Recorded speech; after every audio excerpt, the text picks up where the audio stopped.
শাহরিয়ার রুবেল, এটা শুধু সে আল্লাহ রাসূলকে নিয়ে কটূক্তি করে নাই, এটা 18 কোটি মুসলমানের হৃদয়ে আঘাত করেছে। বলেন ঠিক কিনা?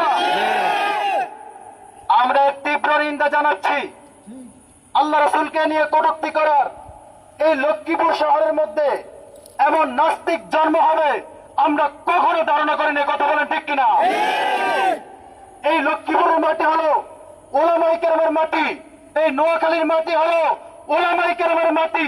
আর ওলামায়ে কেরামের মাটিদের মধ্যে ওলামায়ে কেরামের অবস্থানের মধ্যে অবস্থান করে, যে মাটির মধ্যে ওলামাদের রক্ত আছে, ওলামাদের চোখের পানি আছে, এমন একটা জমিনে এমন কুলাঙ্গার সন্তান জন্মগ্রহণ করবে, এটা আমাদের ধারণা ছিল না।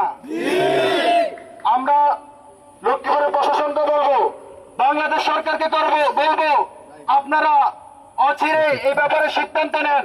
যে ব্যক্তি আল্লাহ রাসূলকে নিয়ে কটূক্তি করবে, কোন টাল বাহানা চলবে না, কোন সময় চলবে না, কোন তওবার সুযোগ দেওয়া হবে না। আমরা তার রাষ্ট্রীয়ভাবে পাশে যাই। কথা বলেন ঠিক কিনা?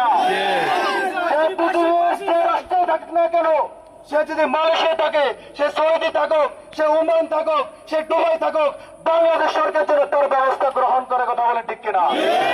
কারণ আমাদের কাছে আমাদের মায়ের চেয়ে আমাদের রাসূলের সম্মান দামি। কথা বলেন ঠিক কিনা? আমাদের জীবনের চাইতে আমাদের রাসূলের জীবন দামি। কথা বলেন ঠিক কিনা? আমাদের কাছে আমাদের সন্তানের চাইতে, আমাদের স্ত্রীর চাইতে, আমাদের জীবনের চাইতে আমার হাবিবের, আমার রাসূলুল্লাহ সাল্লাল্লাহু আলাইহি সাল্লাম ইজ্জত দামি। কথা বলেন ঠিক কিনা? 16 কোটি মুসলমান, 18 কোটি মুসলমান এই বাংলার জমিনে অন্তত এমন কুলাঙ্গারকে সহ্য করবে না। কথা বলেন ঠিক কিনা? আমার রাসূলকে নিয়ে কটূক্তি করবে, আমরা এটা চাই না। এমনকি যে কটূক্তি করবে, আমরা তাওহীদের জনতা তাকে ছাড় দেব না। কথা বলেন ঠিক কিনা?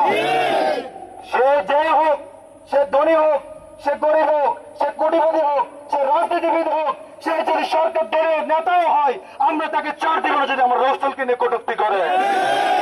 সুতরাং আমরা বলবো, রায়পুর প্রশাসনকে বলবো, লক্ষ্মীপুর সদর প্রশাসনকে বলবো, আপনারা অচিরে তার ব্যাপারে ব্যবস্থা গ্রহণ করুন, সে যেন বাংলার জমিনে দ্বিতীয়বার পা রাখতে না পারে।